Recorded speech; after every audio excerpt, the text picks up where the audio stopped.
morning, you guys. Hey. Saw the film last night, still trying to recover. Good. Awesome and Good. scary. There's something bad inside of me.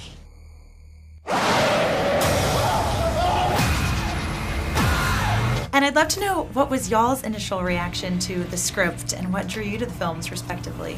It was really scary, and I was really scared reading it, which I don't really get when you read a movie, well, on paper. But it just like jumped out to me, and I just really wanted to do it. For me, my character is a really complex, juicy character who you took through several different impressions or feelings with the audience.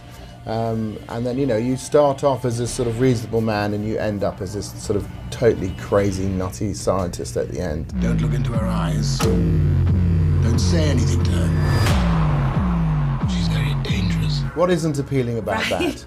And I thought that all of the characters had very strong, specific roles in the movie. How much did you know about the original story going into it? Not huge amounts. I think we all did our research.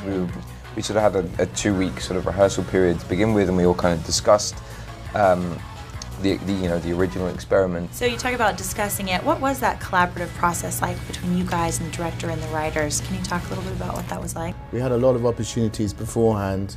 We got to know each other. Yeah. We got to work with John. We got to pitch ideas. We got to, there's a lot of rewrites that went on. Yeah.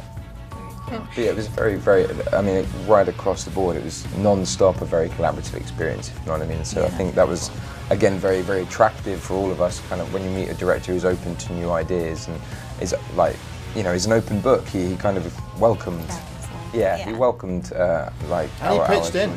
Yeah. He pitched in several times, because there had to be someone off camera who was cueing us for some of the effects and some of those sort of crazy moments in those seance scenes. And he stepped in fearlessly. He definitely stepped up, yeah. And he tried to supply all the passion and the emotion behind the terror. Thank you. He'd also fill in for your role sometimes and try and do your accent. Hello. The 70s setting, how do you feel like that enhanced or added an extra element to the eeriness? Because it's not gory. It's like you jump. You get in this really creepy environment. How do you think the time and place enhanced that? I think that the lack of technology back in those days, the fact that we don't have mobile phones, we can't tweet our friends. Pokes. You know what I mean?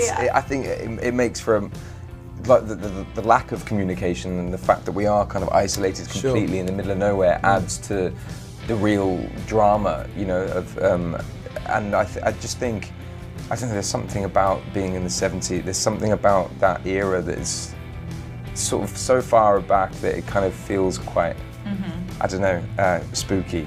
Is that just me? I don't know. No, it feels really rustic. Like the grain of the way that we shot it, the grain of like footage kind of looks a bit spookier than a clean cut HD version. So. Awesome, you guys. Are you excited for people to see it? Yeah. Be a part of all that energy? Yeah. It's going to be exciting to see. I'm looking forward to someone cracking me over the head on like Monday and going, you bastard. My mum. Yes. All right, thank you guys so much. You're not alone, are you? There's something